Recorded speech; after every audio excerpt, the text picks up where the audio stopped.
It's incredible. I think that, tonight we touched a lot of hearts. We touched a lot of the young men. I think the message is very clear that the Father is our Father. I think that there's a lot of need, there's a lot of love in the audience that is concerned about, how we remain fathers in the lives of our children. I think the message was received wholeheartedly tonight, and we're encouraged. It pains me to say this, but I'm surprised when I meet a young African-American man under 25 years old who grew up with his father in the house. And I'm surprised because 3 out of 4 don't grow up with their fathers in the house. Those numbers in perspective is like living in a 3-bedroom house without the kitchen, the bathroom, 2 bedrooms, and half your closets. Which means you can live in a house, but it's going to be very difficult to live in a house. What could children do that their mothers have the mentality that I don't need a man around, and they may have kids on the way, and they don't let them see their father?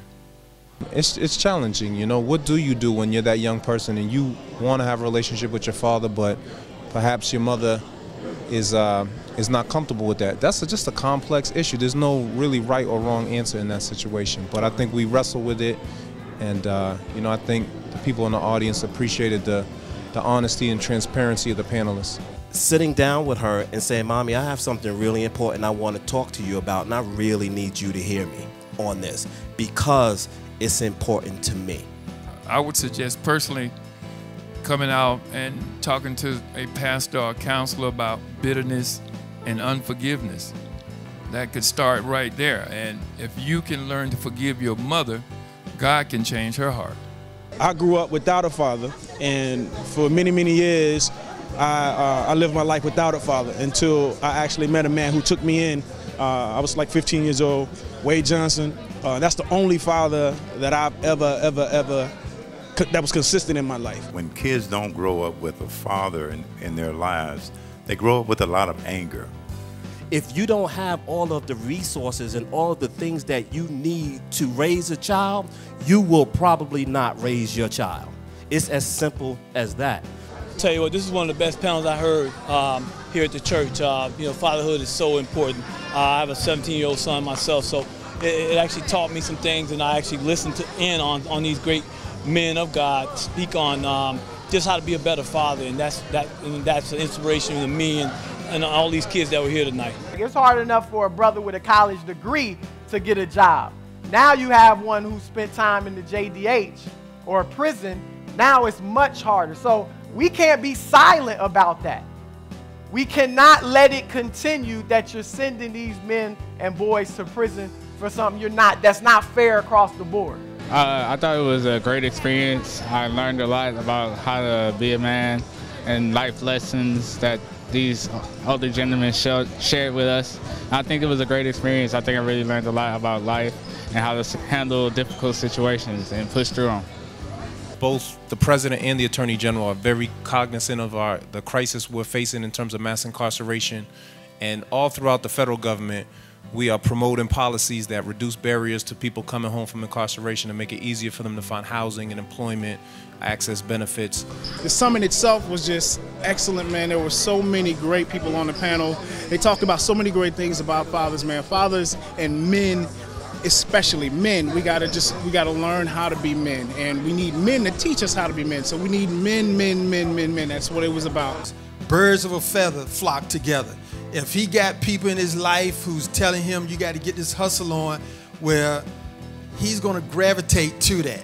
Most people take the path of least resistance. As a husband and as a wife, getting along, working things out, showing them how to work things out is a great way that we can have an effect on our son or daughter. So that they understand that it's not about laying down, but it's about standing up. Gangs are just groups of boys trying to teach each other how to be men. Just because you don't need a man in your life don't mean that your children don't need a man in their lives. Best thing I heard was that, we do a lot of good if all the men just take responsibility for their own kids. You ain't got to save the world. Start saving the kids in your own house. So I took that to heart, man, and I just appreciate opportunities like this to inspire and, you know, reorient and motivate us to what we need to do. Every male in this room needs to commit to raising their children and sticking it out no matter how hard it gets. These young men, I felt they felt that they were being loved. They felt that people cared. The conversation was, it was a conversation. It was a discussion that I think will certainly impact a young man's life. Somebody's life was changed tonight. My son just appreciates just spending time with me, just throwing a ball. That's his favorite thing. He could care less what kind of toys I buy him or anything. Just spend time with me. It's unprecedented in what I see here this evening. In fact, I was touched, so touched by the unity session where they were pinning the young boys. That really is what God intends for all of us. And I thank God for this ministry. It's a wonderful ministry. So while this looks like a gimmick to you, understand that this is God's work. Understand that God is looking for a way to indicate that there are men in the kingdom that care about his children.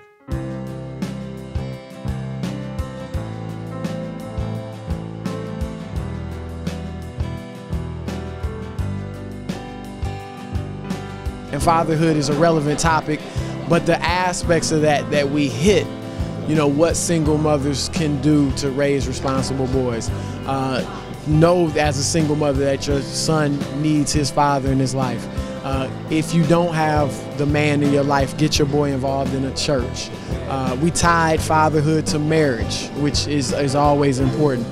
We talked about the young men who, you know, may be in a tough situation with a baby and the mother they don't love, and, you know, what advice we would give them. So I thought we touched on even the role that incarceration plays in the fatherless crisis. So I thought we touched on a lot of pertinent issues of this topic. So I thought it was good.